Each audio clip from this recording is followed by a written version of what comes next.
Certo. Então, eu não quero a minha vontade, eu quero a vontade de Deus sobre mim. Então, isso vai aplanando os caminhos, sabe? E aí, você começa a perceber que a vontade de Deus, ela é muito maior do que a sua e muito mais assustador do que você imagina. Quer ver? Quando é a nossa vontade, isso é prático do ser humano. A gente vai fazer uma planilha, certo? Vai fazer uma central de custos e a gente vai dizer se é viável ou não. Certo. Se você consegue encontrar viabilidade no plano, pode ter certeza que não é de Deus.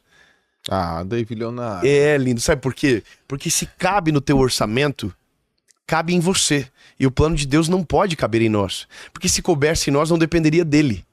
Por isso que sempre o que Deus faz é muito maior. Então eu sempre digo que a planilha de alguém que ama Jesus sempre tem que ter uma linha vazia. E a linha vazia, você dá um nome pra ela, que é milagre. Ou seja, a conta não fecha. Caraca, mano. Mas quando ele entra, mesmo sendo impossível de acontecer, acontece. Caraca. Sabe? Então, cara, todas as vezes que eu planejei e a conta fechou, não aconteceu.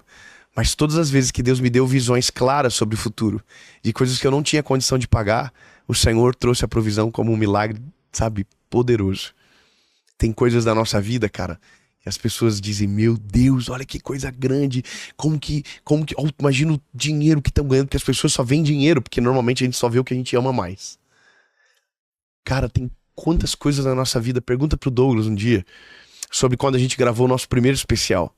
A gente não tinha um recurso, mas a gente tinha uma visão clara, tem que ser algo que glorifique o nome do Senhor, tem que ser o maior que a gente já fez na vida, mas a conta não fechava. E a gente foi de cabeça, a gente falou, cara, se o Senhor é conosco, vai dar certo, a gente vai conseguir. Mano, sabe o que é você chegar no final, fazer a conta e dizer, entrou X, foi X, quanto sobrou? Nada. Entrou exatamente o que a gente precisava para pagar o que era necessário. Ou seja, se eu respeito a planilha, eu fico num lugar menor, eu não dou o meu melhor, eu fico paralisado no tempo. Agora, quando eu entendo que Deus está comigo e que o que Ele tem é maior, a gente se deixa viver e experimentar milagres sobrenaturais.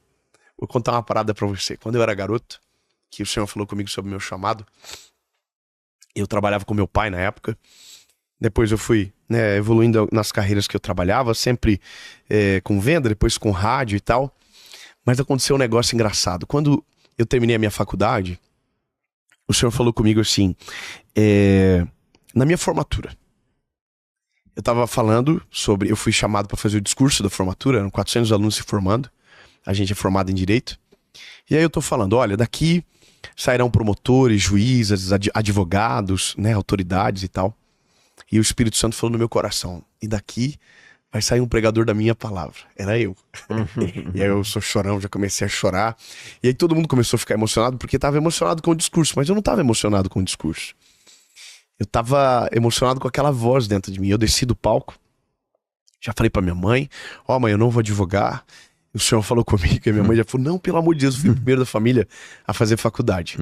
Falei pra minha esposa é sempre muito compreensiva. Falou, olha, se Deus falou contigo, vamos esperar ver o que acontece. Só que eu me lembro que eu fiz uma oração pro Senhor. Quando eu decidi viver isso de maneira integral, eu disse, Deus, eu só te peço uma coisa, não me deixa ser humilhado. Não me deixa ter que pedir dinheiro pro meu pai para pagar uma luz. Então, Senhor, traz a provisão. E aí, casal novo, a gente morava numa kitnet na época.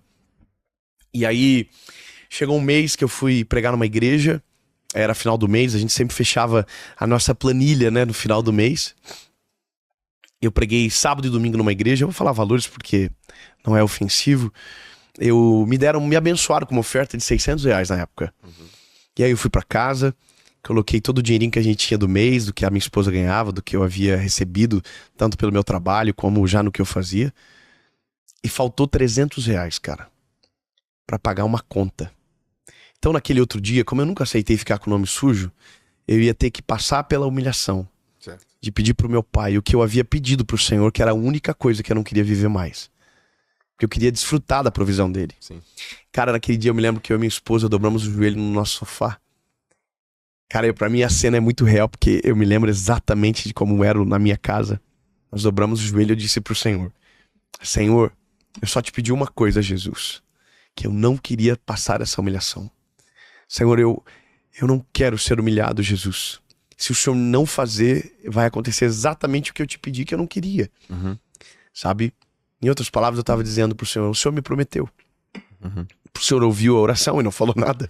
Então o Senhor consentiu. Porque ainda não entendia que o silêncio não era a resposta, né?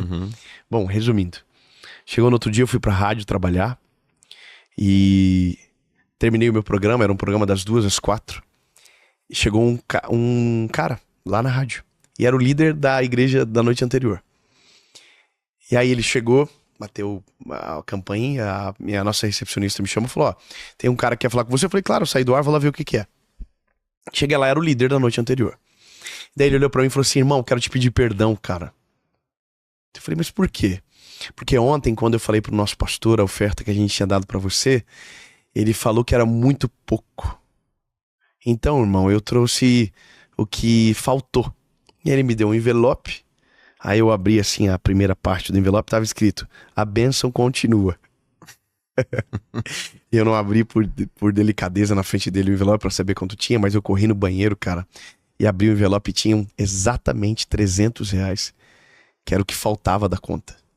Cara, eu caí num choro, assim, dentro da rádio, dentro do banheiro da rádio. E aí naquele dia eu entendi uma verdade, cara. Que quando você tá vivendo na dependência do Senhor, o que vem hoje, vai hoje e não sobra pro outro dia. Viver de provisão é viver de uma dependência diária. A Bíblia diz que o povo do deserto, que foi tirado do Egito para a cidade, para Canaã, que era a terra prometida, viveu 40 anos com o maná caindo do céu. Ou seja, a comida caía do céu todos os dias. O povo acordava e a comida estava lá, no chão.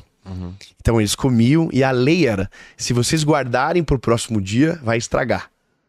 Então não guardem, porque no outro dia Deus vai prover novamente. Olha que coisa linda. Se passaram 40 anos, Moisés morreu, Josué entrou com o povo na terra prometida. No dia que eles entraram na terra prometida, a Bíblia diz que o maná parou de cair do céu. E aí a Bíblia diz, e naquele ano eles colheram da terra que estavam, sabe, acampados. Ou seja, a provisão acabou. E agora era a época dos celeiros. Os celeiros estavam cheios. Se encheriam com o fruto da terra que Deus havia prometido. Ou seja, tem tempos que Deus vai colocar você num período de muita dependência. Que você vai depender dele pra tudo. Mas também vai chegar o dia que ele vai te levar pro lugar aonde ele te prometeu. E aí você não vai mais precisar da provisão diária. Só que a reflexão que fica é, no tempo da provisão, é o melhor tempo de relacionamento com Deus da nossa vida. Porque a gente vai precisar no outro dia de novo. Então a gente não abandona ele. E o tempo dos celeiros cheios são os tempos mais perigosos. Porque a gente começa a pensar que não precisa mais dele. Porque a gente tem um recurso, porque a gente tem um contato, porque a gente conhece as fontes. Só que é nesse dia que a gente se perde. E que a gente precisa recobrar o coração de quem estava lá no deserto. Quando ainda faltava o recurso. Quando a gente precisava orar para que aquilo viesse.